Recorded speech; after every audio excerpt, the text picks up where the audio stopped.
Assalamualaikum warahmatullahi wabarakatuh. Saya Malinda Trimilasari, mahasiswa S1 Keperawatan, ingin menjelaskan patofisiologi penyakit gagal ginjal. Sebelum kita membahas penyakit gagal ginjal, saya akan menjelaskan apa itu ginjal. Ginjal adalah suatu organ yang berperan penting dalam tubuh untuk mengatur keseimbangan air dan metabolik di dalam tubuh, untuk mempertahankan keseimbangan asam basa dalam darah.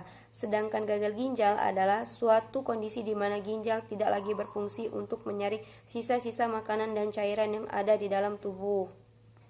Gagal ginjal akut adalah kondisi ketika ginjal berhenti disfungsi secara tiba-tiba. Sedangkan gagal ginjal kronik adalah kerusakan ginjal yang progresif yang berakhir fatal pada uremia, yaitu kelebihan urea di dalam darah. Nah, sedangkan etiologi dari penyakit gagal ginjal ini biasanya dari glomerulonefritis, yang kedua hipoplasia kongenital, yang ketiga diabetes mellitus, yang keempat hipertensi, dan yang kelima sistemik lupus.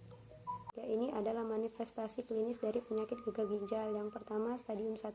Stadium 1 itu di mana terjadi penurunan cadangan ginjal, di mana pada stadium ini hasil kreatinin serum dan kadar bun itu harus normal. Dan yang stadium kedua ini adalah infisiensi ginjal, di mana lebih dari 75% telah terjadi kerusakan jaringan.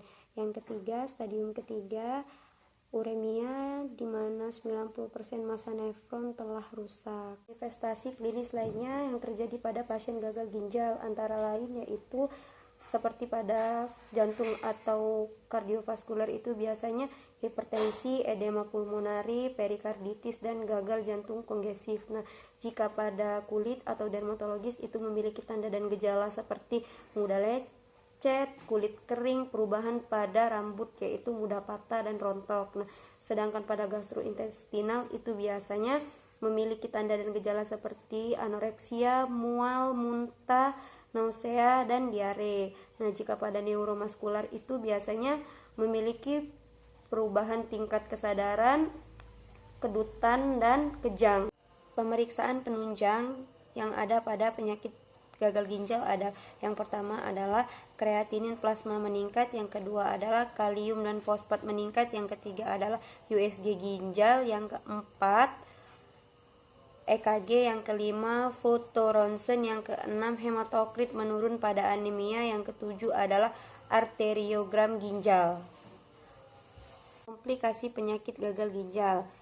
Komplikasi yang pertama, komplikasi penyakit gagal ginjal akut, yaitu edema paru, asidosis metabolik, ketidakseimbangan elektrolit, hiperkalemia.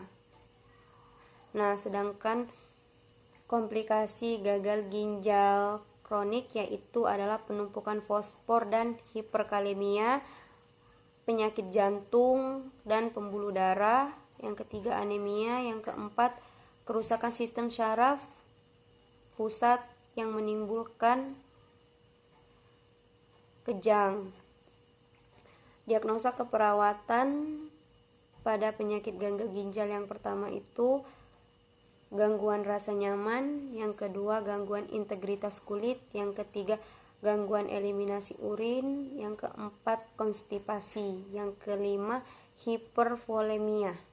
Demikianlah penjelasan saya mengenai patofisiologi gagal ginjal. Saya akhiri. Assalamualaikum warahmatullahi wabarakatuh.